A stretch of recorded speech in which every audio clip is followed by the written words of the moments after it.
அண்டம் முழுதும் ஒன்றினுள் அடக்கம். அதுவே ஆனைமுகமெனும் ஓங்கார விளக்கம். சுழலும் கோள்கள் அவன் சொல் கேட்கும்.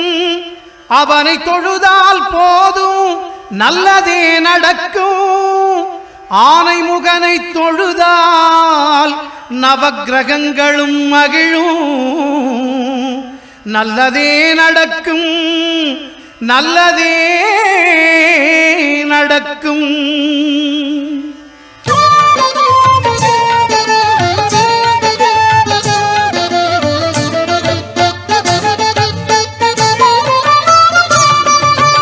ஒன்பது கோளும் ஒன்றாய் காண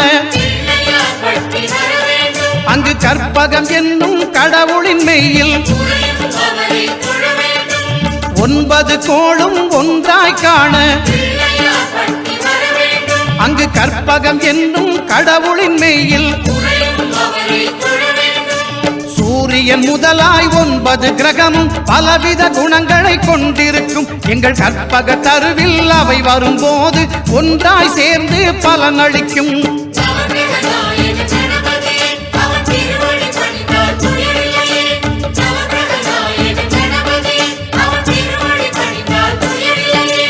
ஒன்பது கோளும் ஒன்றாய் காண அங்கு கற்பகம் என்னும் கடவுளின் மெய்யில்.